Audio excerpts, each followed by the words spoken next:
What's up, Earthlings? My name is Mackaira and welcome to my world. As you can see from the title, today we are having the ultimate girl talk where we're talking about all things creativity, like creative blocks, lonesome, discouragement, hustle culture, and self-care. Without further ado, let's hop into the conversation, starting with creative blocks. What is this trying to tell me? Me? Yes! Diary, closet, device. I genuinely feel that creative blocks are tied to mental well-being. I'm an artist myself. Everything under the sun that's creative, that's me. That's M-A-C-K-A-I-R-A with no A-I, okay? Literally. Creative blocks have been one of the things that I definitely stopped experiencing. If anything, I have too much ideas now, and I am so grateful that I'm at that point. So with me being at this point in life, I know I can help you diminish those creative blocks. With creative blocks, you're feeling like you're not doing enough. Sometimes there's seasons of rest. Like there's summer, spring, winter, and fall. Do you see the leaves on the trees all year round? No. And if you do, where are you at? Because I want to be there. Don't like cold weather. You're not always going to be this creative, flowing person all the time, because sometimes the garden that you need to water is not your creativity, it's your mentality. Because as your creativity evolves, so are you. And not my earring just falling out my ear, like that was so not cute. You will literally evolve as a person, but sometimes you can identify your evolution with your creativity, which keeps you stagnant. Because if you're not evolving, but your creativity is, it's kind of like your body is moving faster than your mind. And your mind, I feel, should be moving faster than your body. But at the same time, actually, I think they should be aligned. So align them, balance yourself by looking within rather than looking like you're without, because you're not without the ideas. Girl, you're a creative being. You know how to create, you know how to express, you know how to alchemize. So don't ever take that magic away from you. Look at what's going on inside of you and not blame it on the lack of creativity, the lack of ideas, but look at what's going on with your mental well-being. Like, what thoughts have you been having? What experience have you been experiencing other than creating? What have you been living through? Because this experience is very well deserved of being lived through. But if you're carrying that inside of your body, it's going to cloud your body and stop you from creating what you wish to create. So don't let your thoughts cloud your mind. Express them. That's kind of contradicting, though, to get out of your thoughts. You got to express your thoughts, but you don't even know how to express your thoughts because you got that creative block.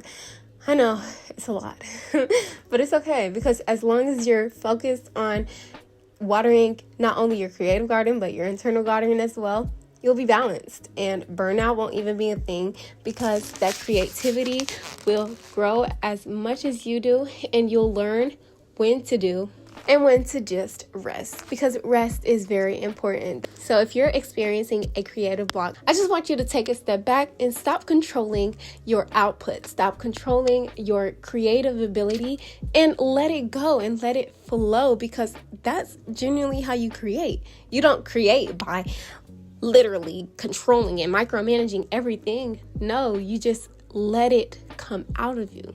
So just let it come out of you and be patient with the process, because it's all destined to happen anyways. The next thing I want to talk about is lonesome. As a creative, I know how lonely it could be. Girl, my best friend is my art. My best friend is my iPad. She's with me everywhere. I talk to her all the time.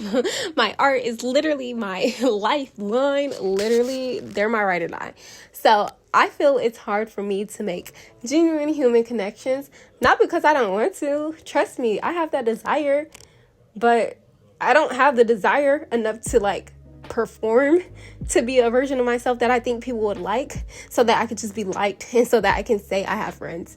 I would rather very much just be in my own bubble, live my own life, and stay in this creative realm than feel I have to go outside of myself to be loved by somebody else. Like, it's not fair to me. It's not fair to my creativity. It's not fair to my personality. And it's sure not fair to my existence, because I didn't come here to live an inauthentic life to just say I have something. Now, if I meet somebody at a poetry slam, that would be cool. If I meet somebody while I'm making pottery, that's fun. That's fine. But like I said, I'm not going outside of my way just to make friends when I'm fulfilled within myself. But if you feel that there's a void, you know you're lonely, you feel lonely, and you really crave human connection, there's nothing wrong with that, first of all, because we're humans. We are designed for other humans. Literally, there's a male and a female for a reason. But whenever you're desperate for a friendship to replace that space, it won't be the one that you want, and it's just gonna take up space in your mind and cloud it and take you away from your creative destiny. So don't ever get to a point where you want a friendship so much that you start losing yourself or your passion for yourself, because your passion for yourself is what's gonna magnetize the best dreams for yourself. And you're such a creative girl. I want you to imagine that dream friendship. I want you to imagine, like, okay, we're going to do this. She's going to be like that. He's going to be like this, because you have that power. So instead of being so passionate into finding a person, be so passionate into making that person up in your mind. And then when you come across that person, or when that person finds you, it will be aligned and it will be yours and forever yours. And you won't feel like, oh my gosh, I have to do this to keep up and maintain this relationship. And it will fit right into your puzzle piece picture. So that's the advice I have on that. I don't have any friends, so I can't really give you advice on how to get friends or how to keep them or what to do in bad friendships, because I don't have one, gratefully. But I do have my desire on friendships, and that's what I do. I love imagining how my dream friendship would be. So yeah, that's just a little advice on that. Let's get into the next topic, which is discouragement. We live in a very social media driven world where we can definitely get lost in the sauce of others, get lost in their dreams rather than pursuing ours, because we feel, oh, it might be too late. Have you ever had an idea, a dope idea, and you're like, oh my gosh, but you never took the opportunity to actually develop it, and then you see somebody else with the idea and you get so upset because you're like, oh, that was mine. See everybody else doing what you would like to do in their own way, of course, to the point where you kind of get in this bubble of comparing yourself, which is not fair to your creativity. I know fear exists. We live in a earth that has light and dark energy, but if you allow it to take you over and to fill your thoughts with doubts and to allow it to stop you from creating, that's when it really has a hold on you, and that's when it takes the magic from you, and you're not going to be profiting off of it, but the forces that are against you will be. So when you're discouraged, I don't want you to go online and judge others for expressing themselves the best way that they can. I want you to go internally and look at what is dampening your worth. Is it what somebody told you, like, oh my God, you'll never be good as Beyonce, you can never sing as good as her? Was it you telling you look cringy? What was it? Get to the root of that and ask yourself truly and what's keeping you from being in love with the process. And if you're too busy trying to compare yourself to other people's processes and journeys, you will definitely feel that your journey is not worth living, when that's 100% false. And with all that being said, let's get into the next topic. We're going to talk about hustle culture, FOMO, and how that all leads to procrastination. Let's first talk about FOMO, since we were just talking about being discouraged, because a part of your discouragement could be like, oh my gosh, this person, I want to be a part of their journey so bad, but like, I'm still here and they're all the way over here. My journey is going to take so long to be there. Or you see like a group of your favorite influencers or creators all come together and you know you are meant to be in that spot. So you get FOMO because you're like, dang, when am I going to be there? There's never going to be a moment like that. And I wish I was able to experience that. So you kind of get yourself in this loop of wanting to belong.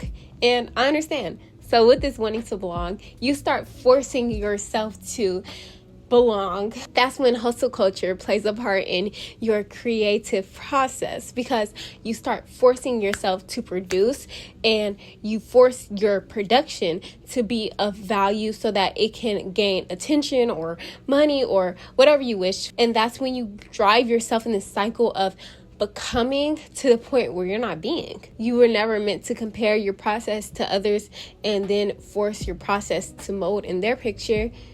You have the frame, you have the canvas. You can make your life anything that it wants to be. But if you're too focused on what you feel the world want it to be, and you're painting the world's picture of what you should be and how you should be, then how will you ever enjoy the process? Be patient with the journey, because you know good things take time. And you're a great, amazing thing. So if good things take time, imagine what amazing things do. Exactly. So stop existing in this rat race mentality, because this rat race mentality isn't going to water your dreams. This rat race mentality is going to make you lose the race, because the tortoise won at the end of the day.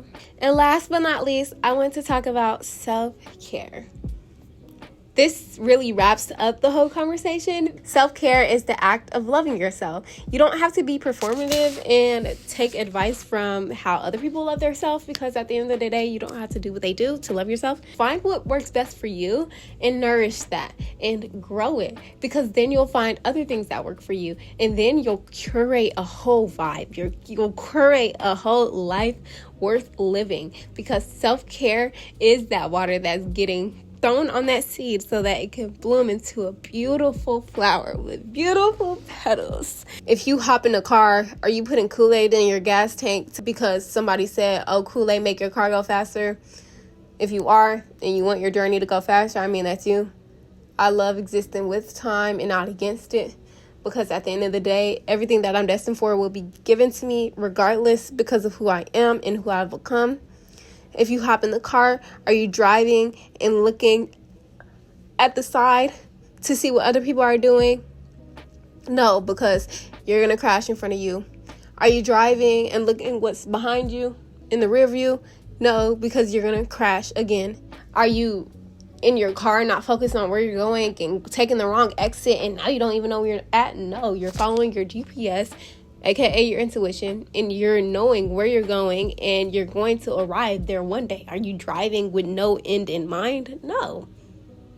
Therefore, nourish yourself so that you can get to that end destination, because self-care will help you balance your thoughts, your emotions, and your nervous system, so that you can receive all of the beautiful dreams that you desire, loved one. And if you struggle with any of these topics, with actually taking action towards a better being, a better creative producer version of yourself, I actually help creatives like you to break through that glass ceiling, to basically elevate their minds so that they can transform their reality. I also have digital guides on navigating depression, navigating childhood trauma, navigating social media obsession, and navigating toxicity, which all can help your creativity so that you can help get to a better being, because that's what all life is about, is returning to our natural self. It's not really a better self, it's our natural self, but it is our better self, because the self that we've been is not who we're supposed to be. So who we're supposed to be is the better being.